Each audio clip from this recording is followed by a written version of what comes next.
Estamos en comunicación telefónica con la licenciada en fonoaudiología, la señora Claudia Díaz, a quien le damos la bienvenida. Claudia, buenas tardes, mi nombre es Marcos, esto es Mesa Abierta a través de 89.7. ¿Qué tal, Marcos? ¿Cómo te va? Gracias por llamar.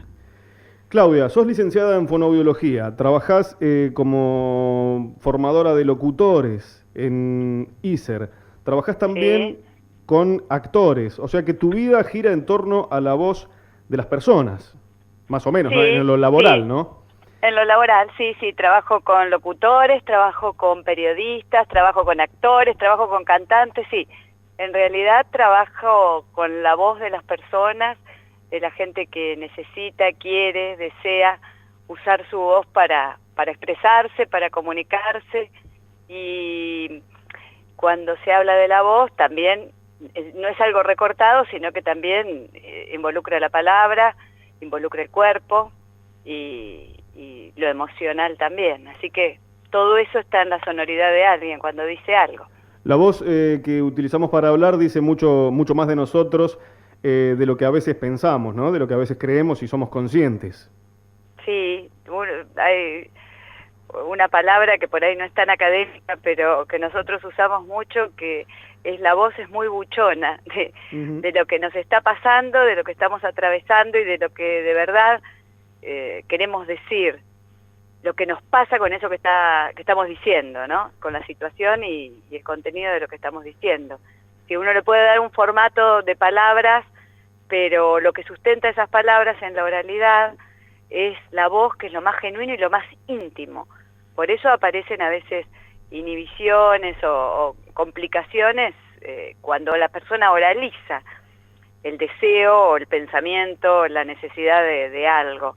Quizás cuando está mediatizado por la escritura lo puede manejar mejor.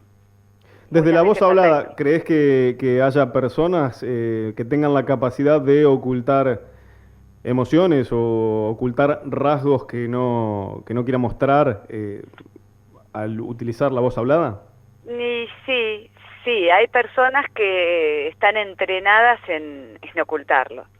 Hay personas que los reprimen porque también han tenido una historia o se manejan en contextos donde es necesario que no aparezcan, pero también pasa que a veces la cosa sale igual, ¿no?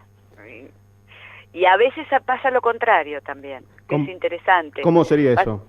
Y pasa lo inverso, en el sentido de que hay personas que están entrenadas en reprimirlo, el trabajo es que aparezcan, que esa emocionalidad, que esos sentimientos, esas sensaciones, aparezcan en la palabra del que lo está diciendo. Por ejemplo, los actores, que tiene que aparecer qué te está pasando.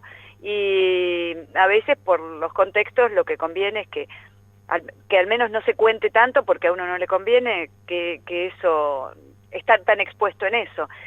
Lo ideal sería poder tener manejabilidad. Claudia, ¿vos creés que las personas, en general, sos una persona que ha trabajado muchísimo tiempo en relación a la voz, ¿creés que las personas son de tener en cuenta su salud vocal, no sé si se me permite la expresión, ¿creés que las personas se preocupan por cómo hablan, si tienen alguna disfonía van a consultar a un fonoaudiólogo, o por el contrario, parece ser que mucho no importa a menos que se trabaje de manera profesional con la voz? Sí, es tal cual vos lo estás planteando. Primero cabe hacer una consideración, que se considera profesional de la voz. Bueno, vos tenés una profesión bastante privilegiada, en el sentido que la carrera que seguiste tiene una formación en ese sentido, todos los años tiene una formación vocal y desde la foniatría. Lo mismo los actores, que en los lugares oficiales de formación académica, digamos, y los cantantes cuando tienen formación académica. Después hay muchas profesiones que usan su voz de manera exigida y no tienen. Por ejemplo, los docentes. ¿Y qué es lo que pasa en ese momento, cuando eso sucede? Y cuando eso sucede, lo que pasa es que no se puede hacer prevención, porque la educación vocal es la prevención en la voz es la educación, saber qué hacer, qué no hacer, que vos tengas información y que tengas maneras de manejar tu cuerpo, tu voz, tu fonación y la información sobre lo que te perjudica y lo que no, tener conocimiento. Entonces lo que pasa es que la gente empieza a ver el problema cuando lo tiene, ya perdiste el momento de la prevención. Es una dificultad, algo que no lo ve, la sociedad en general no lo ve. Si yo fuera verdulero y te digo, ¿qué haces, Claudia? ¿Cómo andás? ¿Vos qué me dirías? Y yo te recomendaría que, en principio, que hagas una consulta médica para ver qué te pasa en las cuerdas vocales, cómo están esas cuerdas vocales. Y hay lugares privados y públicos donde pueden hacer una fibroscopía y ahí se ve. Y después que hagas trabajo con un fonoaudiólogo. Eso es lo que te recomendaría. Y después también te podría decir que hay muchas cosas que vos podés hacer con tu vida cotidiana para no perjudicarte. Por ejemplo, tener una botellita de agua permanentemente a temperatura natural y estar tomando todo el día. Eso, a alguien que está hablando todo el día, como generalmente el aire entra por la boca y por otros factores, conviene hidratarse. Conviene hidratarse, esa hidratación que no es directa, pero que es indirecta, la de tomar agua todo el tiempo. Conviene ver si es tan necesario que hablemos tanto. Conviene ver si cuando hablamos hay ruido ambiente, si ese ruido ambiente es inevitable o no. Podría ser que uno lo evite, si es que depende de uno, si tenés una radio a todo volumen o si tenés un televisor a todo volumen. A veces uno entra a locales donde hay música y uno está hablando. Y tenés que hablar a los gritos. Claro, entonces hay un montón de cosas, no es el cuidado vocal no es que no puedo hacer, sino es una cosa, mi vida va a ser un plomo, absolutamente reprimida. No, hay muchas cosas para hacer interesantes de acuerdo a la edad, al tipo de persona, a la personalidad y al trabajo que tenga. ¿Cómo es esto? Me llama la atención cuando decís la personalidad. Y claro, hay personas que les cuesta, en general las personas que tienen tendencia a las disfonías son personas que les gusta o tienen que hablar mucho. Uh-huh. Si vos anulás esa característica de la personalidad, es difícil porque la persona se va a deprimir, no se va a sentir mal. Las personas que son más expansivas, personas que son más gritonas, personas que les gusta mucho la vida social. La vida social implica hablar y a veces en contextos que son muy ruidosos. Hay que ver el tipo de vida, los hábitos que tiene, y esos hábitos seguramente están en relación a la personalidad de cada una de las personas con que uno trate. Al menos un profesional debe ver eso, la singularidad de cada caso, aparte de lo general, orgánico, fisiológico, que pueda tener cada persona. También hay una singularidad de contexto. Y eso es lo que hay que ver. La personalidad, claro que influye, absolutamente. El cuidado de las cuerdas vocales también incluye el tratar de no fumar mucho tabaco o tratar de no fumar directamente. ¿Qué más, sí, Claudia? De fumar es nocivo, muy nocivo. Muy nocivo en general, creo que todo el mundo ya lo sabe. Para las cuerdas vocales es total porque las cuerdas vocales están en la laringe y forman parte del aparato respiratorio, así que por donde tendría que pasar aire pasa humo.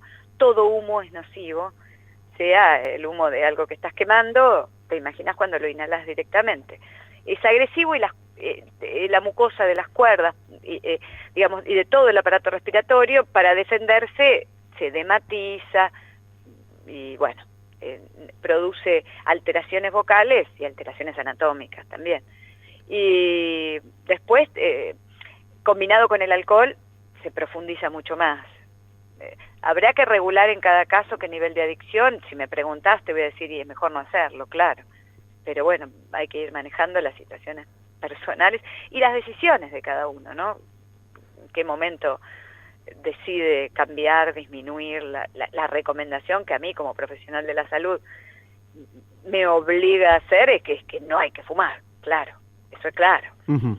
Claudia, ¿crees que falta educación en el sentido que estamos hablando, en relación a tener un cuidado de nuestra salud vocal? Sí. ¿Crees claro que esto tendría que ser, no sé, enseñado a los chicos en la escuela? ¿Cómo crees que la situación se podría revertir y hacer una conciencia masiva de los cuidados que uno es conveniente que tenga? La educación, para mí, la clave es la educación, porque es donde se pueden trabajar montones de cosas en relación también a la edad, con los adolescentes, y después en la adultez, según la profesión que tenga, y lo que haya decidido hacer con su vida, y si la oralidad es parte importante de su uso profesional, de su trabajo. Sí, yo creo que falta muchísima educación, muchísima difusión, muchísima intervención en medios de qué es lo que pasa. Una persona pasa mucho tiempo de su vida hablando, y muchas veces el éxito o la posibilidad de llegar a lo que quiere llegar, de poder cumplir un deseo, de poder interactuar de alguna eficazmente con otro, de poder mejorar sus interacciones sociales, tienen que ver con el manejo de su comunicación, y la voz es parte importante. Así que yo creo que hay una gran deuda con la educación vocal. Yo estoy fuertemente ligada al colectivo profesional y al colectivo profesional que se dedica a la voz, porque no todos los fonoaudiólogos se dedican y son especialistas en voz, trabajan sobre diferentes áreas. Pertenezco a la comisión de voz del Colegio de Fonoaudiólogos de La Plata, y trabajamos fuertemente en eso, con charlas, con difusión. Esto es una cosa que me gustaría dejar en claro. Sí. Nosotros nos formamos para eso. Tenemos una formación en relación a lo anatómico, a lo fisiológico, a lo emocional, a lo psicológico y al trabajo en comunicación humana. Muchas veces pasa que en esto es tierra de mucha gente, y muchos trabajan o dicen trabajar sobre la voz de alguien. La voz aparece mediatizada por muchas cosas. Un profesor de canto trabaja sobre el arte de la técnica del canto, y es importante que su trabajo... Cuando decís la voz aparece mediatizada, me gustaría que aclares el término. Bueno, va una persona a aprender canto, y la persona va a su profesor de canto, y el profesor de canto le va a dar técnicas para que cante mejor, para que afine, para que coloque según el género, el registro, la afinación, el repertorio. Y hay técnicas para cantar, y es un arte el canto. La locución es una profesión, donde también la voz aparece con la forma de los géneros locutivos, del informativo, de la publicidad, y son técnicas de locución. Ahora, lo que trabajamos nosotros es otra cosa, y es entrenar la voz, la palabra, el cuerpo, el gesto, en líneas generales, para hacer qué haces con tu cuerpo en esta situación, qué haces con tu voz en esta situación. No estamos trabajando en técnicas de canto, ni en técnicas de locución, ni nada. Pero muchas veces es interesante que se consulte al fonoaudiólogo, porque hay como una especie de gris, donde hay gente que es como si yo trabajara en técnicas de locución, digamos, como si fuese eso, o en técnicas de canto. Me parece que cada uno, hay profesionales para cada cuestión, y en esto es importante ver que las técnicas para prevención, para educación vocal, como prevención de las disfonías, para entrenar, para fortalecer, mejorar, proyectar la voz, y eso te lo tiene que dar un foniatra, un fonoaudiólogo. ¿Hay una diferencia entre un foniatra y un fonoaudiólogo? Y el título es fonoaudiólogo, licenciado en fonoaudiología, más completamente. La verdad es que un foniatra es un término que en realidad proviene del ámbito médico. Cuando no existían ni siquiera los fonoaudiólogos, y el foniatra era el médico que se especializaba en las cuestiones de la laringe y de la voz. Luego quedó en el acervo popular, así en el uso popular, decirle foniatra al fonoaudiólogo que se especializa en voz. Eso es más, las materias que yo doy en el ISER y en el conservatorio se llaman foniatría. Entonces a nosotros se nos llama foniatra.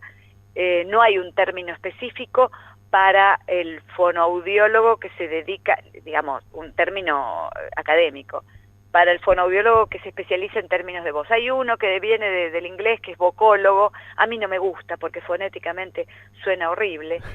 Y vocólogo, imagínate, vocólogo, la gente se lo confunde con hay que pensar en la comunidad que nos recibe, también se lo confunde con lo de la boca. Sí. Y en realidad es la voz, y proviene del inglés, también está en una derivación del inglés. A mí no me molesta el término foniatra, hay posturas acá ideológicas, Ajá.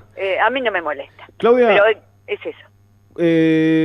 Has observado seguramente más de una vez vendedores ambulantes en el tren. Esto es algo que cada vez que viajo me pongo a observar porque me parece, me parece que está bueno lo que hacen, ¿no? Que por ahí los escuchás que vendo alfajores, a los alfajores, a los alfajores, y se cruza con un amigo y ¿qué haces, Cacho? ¿Cómo andás? Y a los alfajores, y te cambia la forma de hablar el tipo. ¿Y eso qué lo hace? ¿Para proteger sus cuerdas vocales? ¿Cuál es o es simplemente una cosa marketinera del speech que utilizan? No, en general suelen ser personas, los vendedores ambulantes, que tienen que salir a trabajar y a usar en una profesión, usar su voz de una manera muy exigida, en ambientes muy ruidosos, y la técnica aparece intuitivamente de la necesidad. Claro, es intuitiva, pero digo, ¿eso lo protege al vendedor?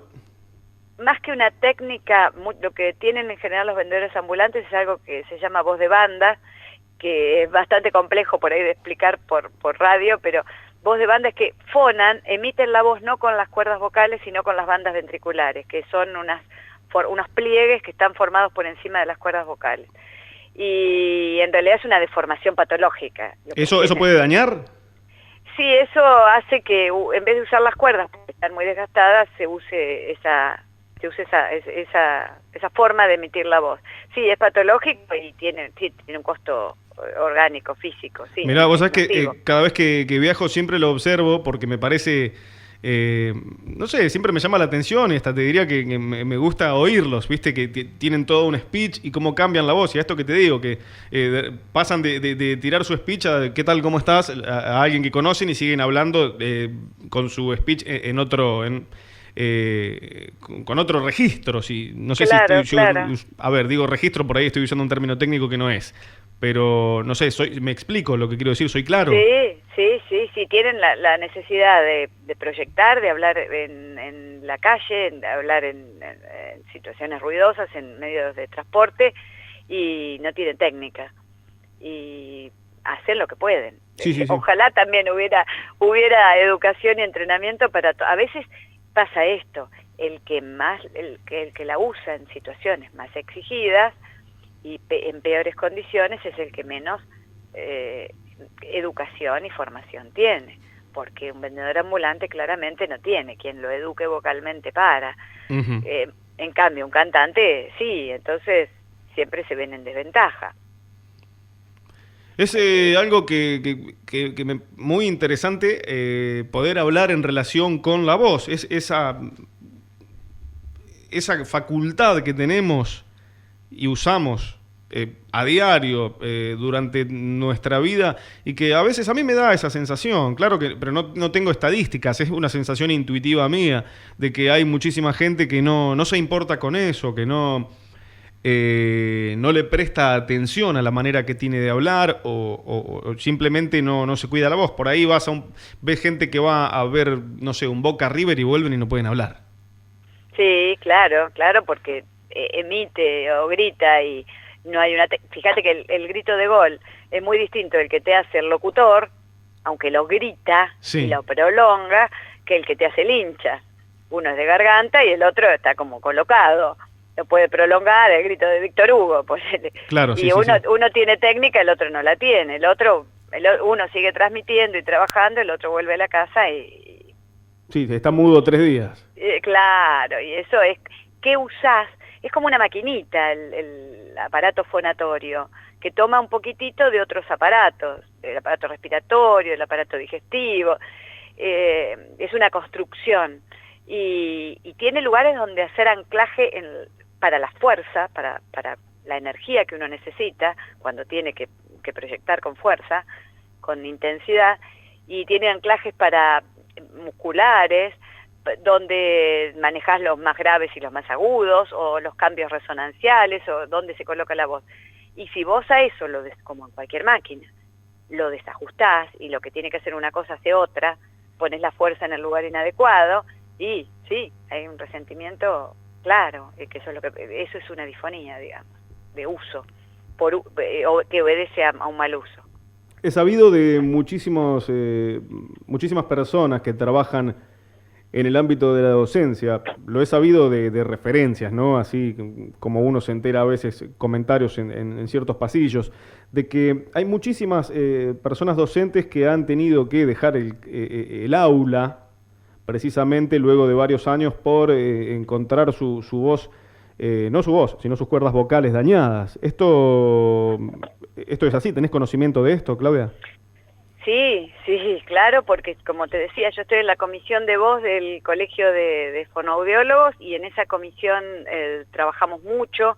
Es decir, yo, tanto como profesional que me dedico a esto y en los ámbitos institucionales donde participo, estamos trabajando fuertemente para que los docentes, tanto universitarios como del ámbito terciario, las maestras salen del ámbito terciario, de los institutos de formación docente, tengan formación vocal, no lo que se hace ahora, que es una evaluación de cómo está el alumno y se le da una aptitud fonoaudiológica para que después a partir de eso haga las prácticas. Claro que el alumno puede tener una aptitud fonoaudiológica, lo que no tiene es entrenamiento para cuando tenga que estar frente a alumnos, y eso te lo da la educación vocal. Nosotros pugnamos para que en los centros, los profesores de educación física, por ejemplo, tengan una formación, una información, un conocimiento, educación, como para saber cómo manejarse cuando vayan a enfrentarse con la situación de clases, digamos. Y no pasa todavía, lo estamos luchando hace años. Antes existía, tenían educación vocal, foniatría, qué sé yo, cómo se llame, materias teórico-prácticas, donde te decían, bueno, vas a tener que ir a trabajar a un lugar donde vas a tener que estar hablando mucho tiempo, en ámbitos bastante hostiles, con un montón de gente, chicos, gritos, y eso, bueno, hay que entrenarlo, y no pasa, no hemos logrado que quien manejan los planes educativos pongan 2 horitas en esos planes extensos que tienen todas las carreras para tener un conocimiento de lo que te puede pasar si te manejas de esta manera, de otra, y que tenés recursos en tu propio cuerpo. Claudia, ¿es reversible o irreversible la afección que en las cuerdas vocales que a veces los docentes tienen y por eso deben dejar el aula? Supongo que tal vez no sea una, capaz que es más de una afección, pero digo, ¿se puede revertir eso o vos te quedaste difónico trabajando en el aula por hacer un mal uso de tus cuerdas vocales?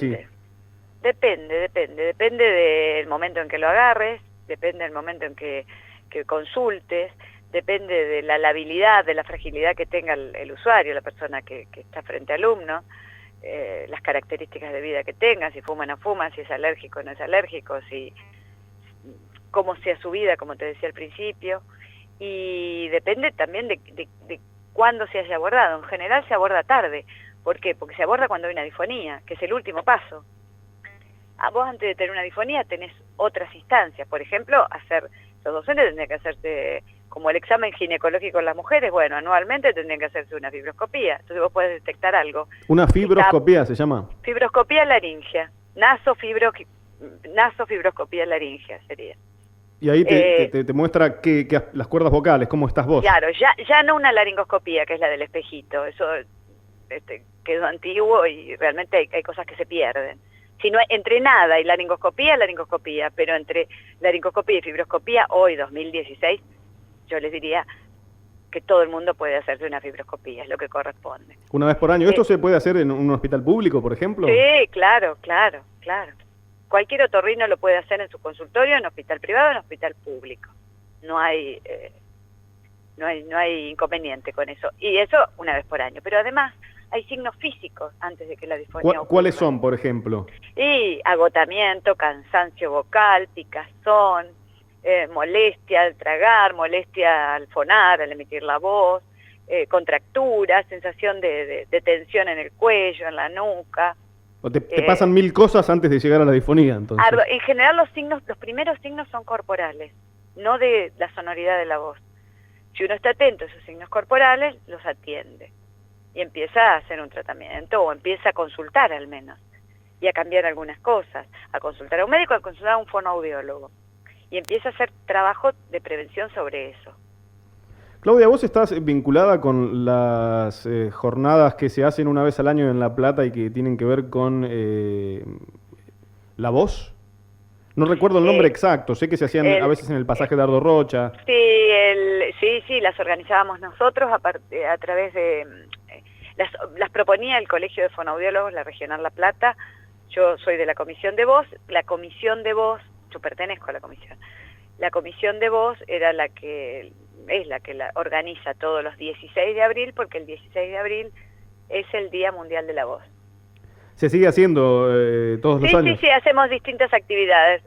Hubo algunos años que era más anclado en lo artístico, ahora está más anclado en lo científico para difundir estas cosas que me estás preguntando, que vemos que hay mucha dificultad, vemos que la gente no sabe dónde consultar ni cuándo y estamos haciendo difusión en ese sentido. ¿Es abierto a todo público, estudiantes, no estudiantes, adultos, no adultos? Abierto, por supuesto, abierto a todo público, sí.